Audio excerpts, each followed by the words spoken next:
Hi guys, it's Fat Petrolhead here, and today we are going to discuss best affordable off-roaders that you can purchase for approximately $10,000, euros or whatever. And in today's top we are not going to consider buying any very rare, very old, and those cars that you cannot use as a daily driver. And I want to start with Toyota Land Cruiser Prado of 120 generation, just because we have this car in family since being new. 17 years old car with more than 300,000 kilometers on the clock without any problems during the usage of this car for such a long period.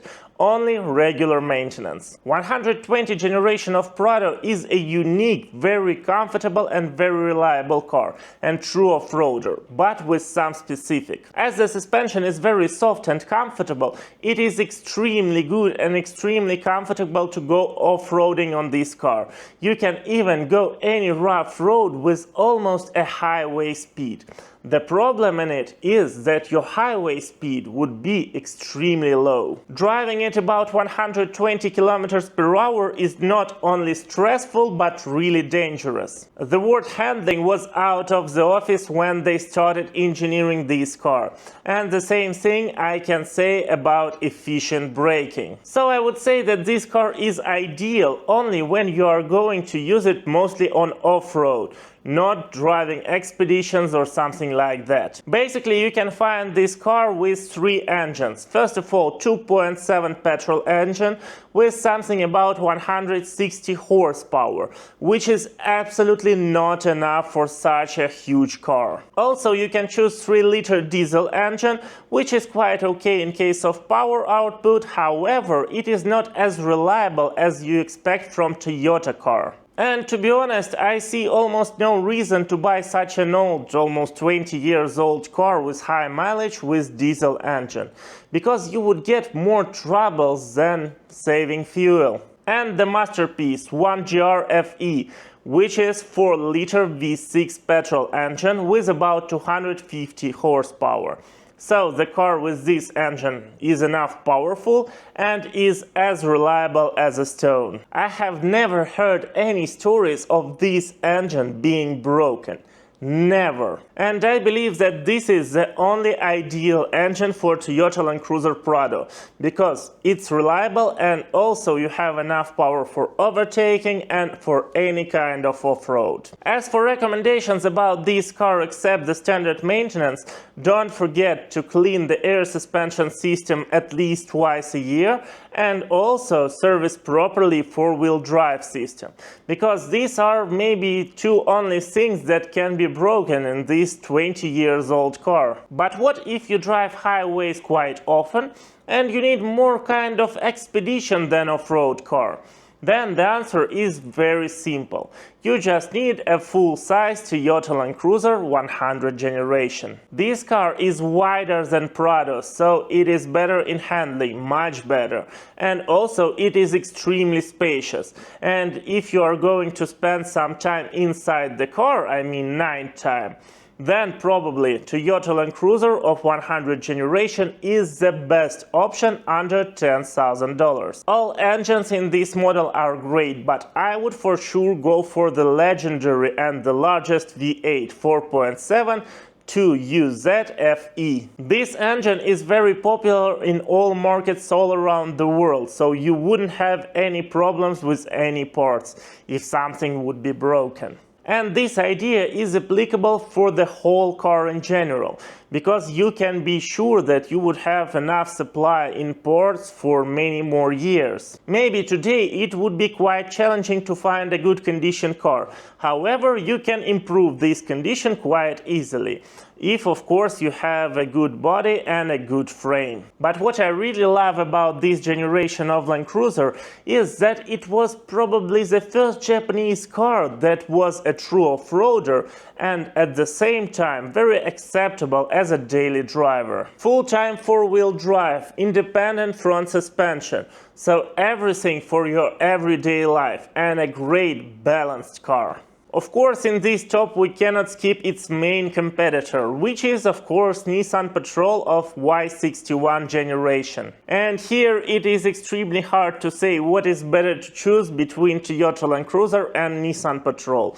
They are both great cars. The only problem with Patrol is its 3-liter diesel engine, which is quite unreliable.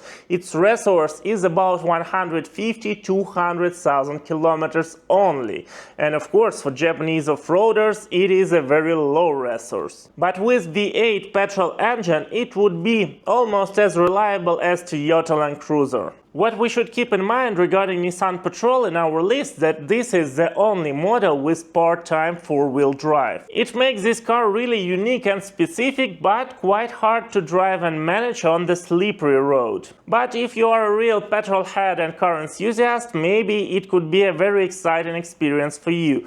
Because basically when you are driving highway you have only rear-wheel drive. I would personally prefer something more modern in an off-roader. However, if you really adore old tech, then probably Nissan Patrol is the right off-roader for you. By the way guys, please press the like button if you enjoy watching this video and subscribe for more. It supports channel a lot. Also, within this budget I would consider Mitsubishi Pajero or Montero of the 4th generation, the classic Pajero. They are also extremely reliable and maybe even a bit easier to repair and maintain, and cheaper of course than Nissan and Toyota cars. But the best advantage of this option, as I see it, is that you can get much better conditioned car for your $10,000. It could be just 7–8 years old car with not very high mileage, and that's of course make a big difference. But what you should keep in mind that compared to the previous models that we discussed, Mitsubishi would have less off-road abilities. The thing is that Mitsubishi decided after the 3rd generation of Pajero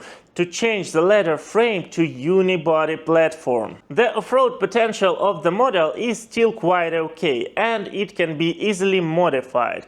However, if we talk about stock car, it would for sure lose to the stock Land Cruiser or petrol. Pajero has a variety of V6 petrol engines, 3 liters, 3.5 and 3.8, and also 2 diesel engines. And I would for sure go, as for Toyota Land Cruiser Prado, for the most powerful petrol engine.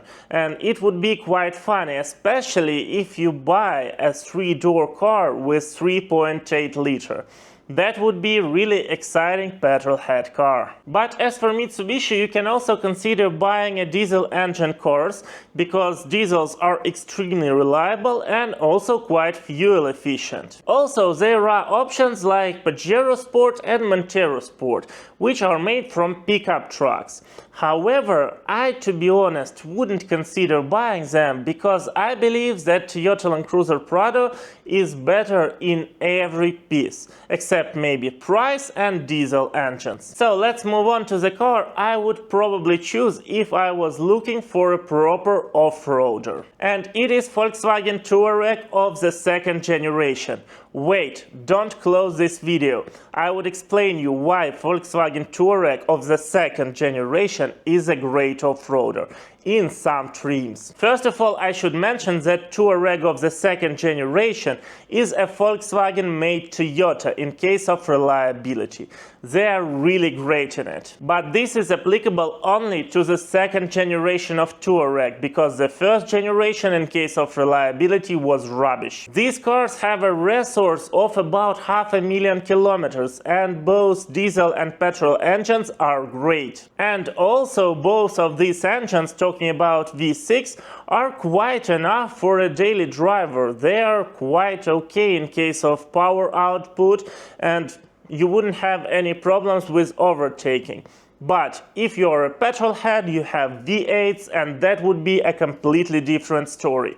It would be a really fast SUV. But okay, I told you about Touareg, not in the list of the best SUVs, but in the list of top off-roaders. So to make Touareg a true off-roader, you need basically only 2 things. First of all is air suspension, which is a must for any Touareg. It just makes the car extremely different in case of comfort, off-road abilities, and also air suspension is quite reliable. But what you also need to make a Touareg a proper off-roader is a special four-wheel drive transmission. Maybe it is not available on all markets, but if you have an opportunity to try this car, do it. It would be a great and unique experience. So the name of the transmission is 4X Motion. And as for the naming in Volkswagen configurator or whatever, it is an option of Terrain Tech. This option brings us two very important things. First of all, lower gear, and the second one is differential locks. So that would be a completely different car. So Volkswagen Touareg would be a great balance between off-roader, especially with this function, but even with the standard four-wheel drive system. It would be quite a good SUV with some off-road abilities. And a daily car, which would be extremely perfect wherever you go. And now one bonus car, which is Suzuki Jimny. For sure, it is obvious that it's not the right car for me, I wouldn't fit in. However, looking as a toy, it's a proper off-roader. It would easily compete with Land Cruisers and Patrols on off-road, and of course, it's a very fun to drive car.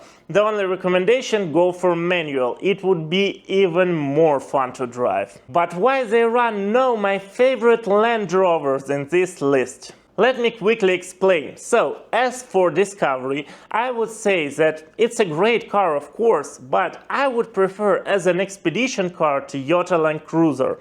And as a daily driver, I would go for Volkswagen. They are both more reliable and predictable, also easy to repair and find parts all around the world. And if we talk about true off-roaders and expedition cars, they should be at least ready to go any continent and to cross any continent you want. But what about my beloved Range Rover of the third generation, which I really miss and still cannot find a good condition car? So maybe I just don't need any competitors until I find one. But talking seriously, Range Rover of the third generation is a very close option to Touareg with this off-road package. However, I must admit that Range Rover is less reliable and more demanding. And that's of course not the best characteristics for off-roader. What would you add to this list? Please write in comments, it would be extremely interesting to know your opinion. Thank you for watching and see you soon. Alright, now if you click one of these two videos, I hope you will enjoy them as well.